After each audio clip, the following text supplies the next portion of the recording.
Oi, turma do livro O Céu e o Inferno, Allan Kardec, capítulo 1, O Futuro e o Nada. No item 8, podemos opor numerosas objeções a esses sistemas. As principais são as seguintes: não se podendo conceber a divindade sem perfeições infinitas, pergunta-se como um todo perfeito pode ser formado de parcelas tão imperfeitas que necessitam de progredir? Cada parcela, estando submetida à lei do progresso, disso resulta que o próprio Deus deve progredir. E, se ele progredir sem cessar, deve ter sido muito imperfeito na origem dos tempos.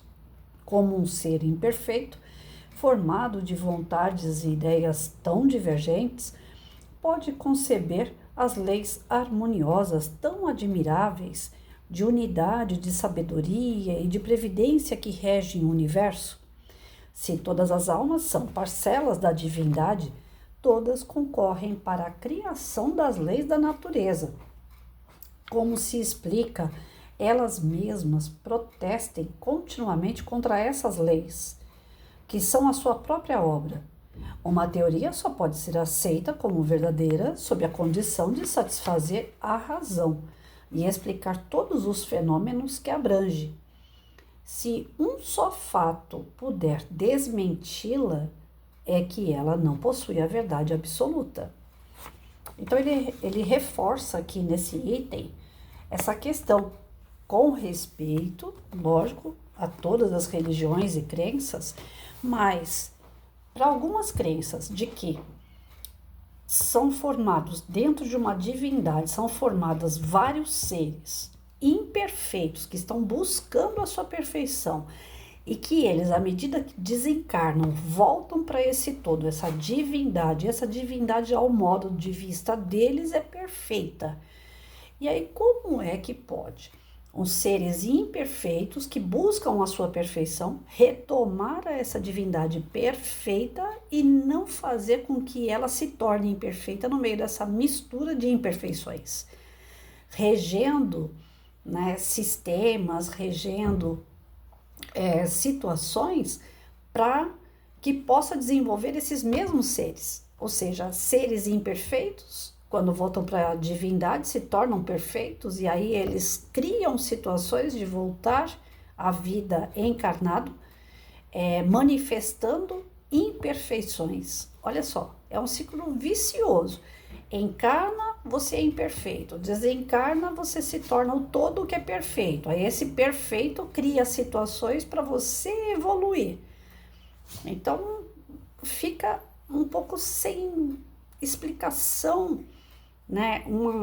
Uma fé raciocinada, uma explicação científica de como esses seres imperfeitos se tornam um todo perfeito e esse todo perfeito cria situações imperfeitas.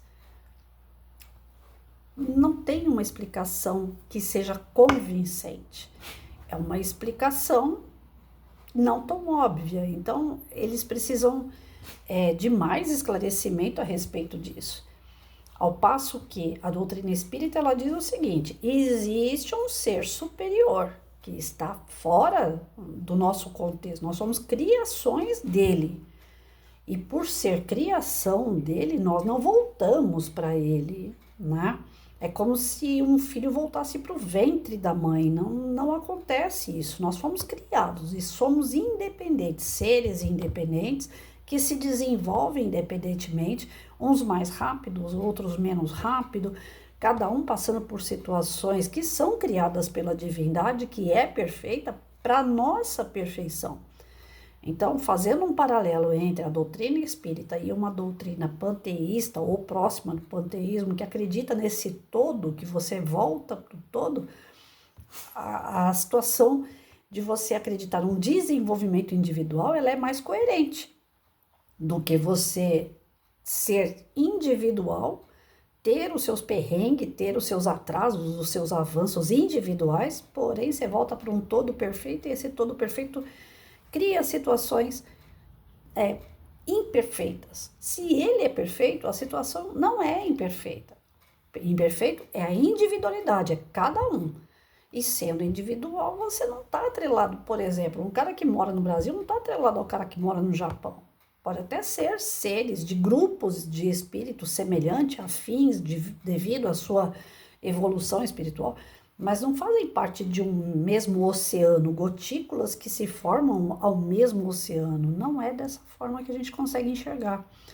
Então, faltando uma explicação mais óbvia, mais palpável, né, que aos nossos olhos e aos olhos principalmente da espiritualidade mais avançada não tem uma explicação muito lógica, então não há uma perfeição na sua idealização, sempre a gente vai ficar na dúvida, e a dúvida ela não traz para a gente uma fé. Pela falta de fé, o ser humano não desenvolve, a fé dele é que faz ele desenvolver a motivação disso tudo, a crença dele nisso tudo. Se o ser humano não tiver, o espírito não tiver uma fé raciocinada, ele estagna. Pode ver que muitas pessoas desistem das suas religiões porque ali não está respondendo às suas perguntas. Então é interessante, dentro de um propósito religioso, de um segmento religioso, que você tenha fé, que você busque isso de uma forma raciocinada, clara e que responda às suas dúvidas, que traga para você a certeza daquilo que você está fazendo. E não simplesmente assim, eu faço porque todo mundo manda fazer, porque todo mundo faz, mas sim porque eu estou acreditando que esse é o processo. Então a doutrina espírita, ela se difere um pouco nessa questão de fé, de crença, pelo fato de ela buscar respostas, que outras religiões até o momento não têm ainda como base. Né? Fica aquela questão religiosa, eu acredito porque todo mundo acredita, eu acredito porque falou, né? Simplesmente porque falaram. Então nós não, nós vamos buscando respostas mais científicas para ter essa fé raciocinada. E é difícil, não é algo fácil. Muitas pessoas desistem de ler livros do Allan Kardec, a Gênese, o livro dos médiuns, o céu e o inferno mesmo, e até mesmo o livro dos espíritos, que é um dos mais assim, né, que faz a gente refletir e tal. Tem gente que tem preguiça. E aí fala, não, aquela doutrina é muito enrolada, gente, é muita coisa. Eu prefiro ir ali na igreja, o padre fala que eu vou para o céu, para o inferno e pronto. Né? Ou eu vou lá na igreja evangélica, onde fala que eu vou ter o sonho eterno. Ou então eu vou num centro espiritualista, onde ele fala que eu vou voltar para esse todo, que eu faço parte de um todo e lá eu vou voltar. Então, assim, pessoas que não querem raciocinar, pessoas que não querem refletir, e eu sou uma delas, que eu demorei demais para querer buscar um pouco mais de explicação. Pela preguiça a gente não busca. E isso é uma inferioridade espiritual. Então nós devemos buscar isso. Né? Por mais que a gente não se convença da primeira vez que lê, da segunda vez, algum curso na casa espírita, a gente tem que ir buscando, retomando as lições, até que de fato elas sejam aprendidas. Mas se fugiu do nosso raciocínio, da coerência, né, de detalhes nas respostas, nós temos que buscar essa resposta.